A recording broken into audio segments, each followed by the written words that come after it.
Darf ich kurz vorstellen, mein Name ist Martin Purschitz, ich bin Ihr Fachgruppenobmann von der Fachgruppe UBIT Wien. Es freut uns, dass Sie heute zu uns gekommen sind, zu den Unternehmensberatern, zu unserem regelmäßigen sozusagen Treffen, Clubveranstaltung. Das Thema heute wird sein Internationalisierung, in dem Kontext Internationalisierung, Unternehmensberatung im internationalen Kontext. Wir haben vor einigen Jahren eine Untersuchung gemacht, die Sie zum Teil auch noch kennen, nämlich warum kaufen Unternehmen Managementberatungsdienstleistungen und warum nicht.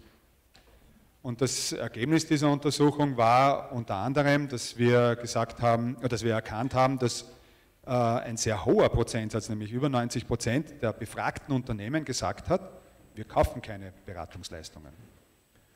Und wir auf die Frage, warum sie denn das nicht tun, die Antwort bekommen haben, weil wir das nicht brauchen. Das hat uns zu denken gegeben, weil wir erstens einmal zum Teil hinterfragt haben, kaufen wirklich nur etwas weniger als 10% der österreichischen Unternehmen Beratungsleistungen? Oder gibt es nicht auch einen relativ hohen Anteil von Unternehmen, die zwar Beratungsleistungen kaufen, aber die gar nicht unter diesem Titel einkaufen?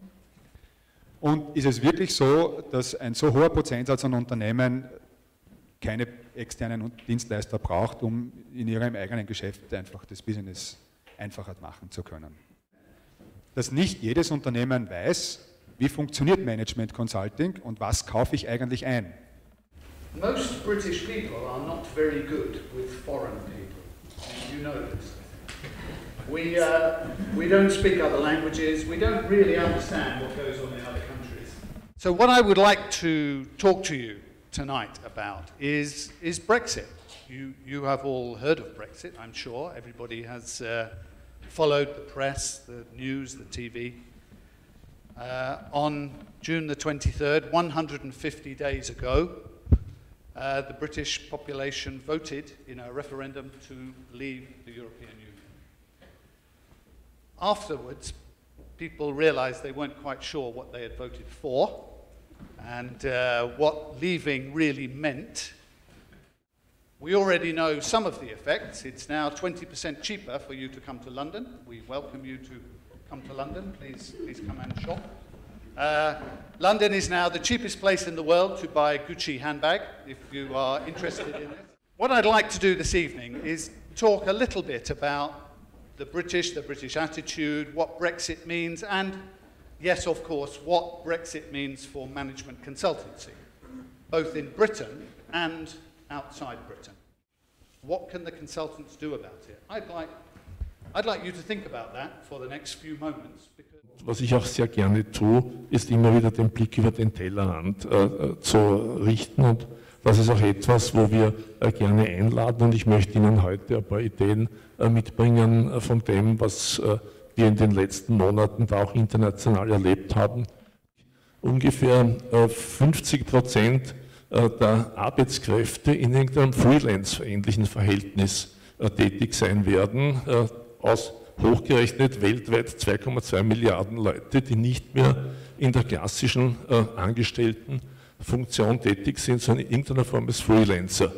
Nicht immer und nicht ausschließlich, aber also wir haben hier auch gesellschaftliche Veränderungen ganz massiv zu tun, und da ist eben die Frage, sind das jetzt alles Unternehmensberater? Ich sage natürlich, nein, das sind sie nicht, aber wie grenzen wir sie ab? Einer der Versuche ist natürlich, dass man jetzt sagt, okay, Unternehmensberatung, und dazu haben wir ja auch diese ISO 20700, ist ganz einfach ein eigener Zugang, hat auch eigene Ethics, hat nicht nur damit zu tun, dass man halt nicht in dem Unternehmen angestellt ist, sondern dass das also auch ganz eine eigene Form der Tätigkeit ist. An dem müssen wir aber in dem Fall auch, ist jetzt für mich der Schluss für Österreich, als Standesvertretung.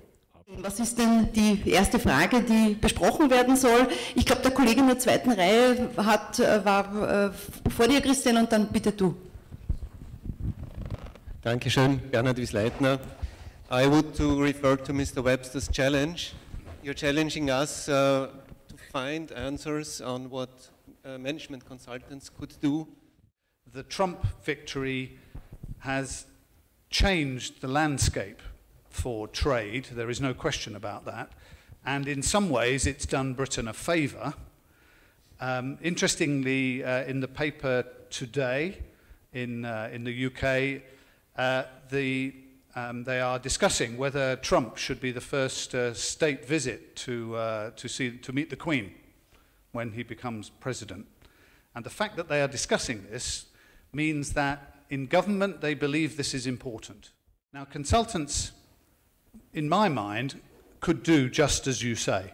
They could advise their clients to consider how they might make arrangements with Britain and build on the positive relationship that has been established between Boris Johnson and Sebastian Kurz to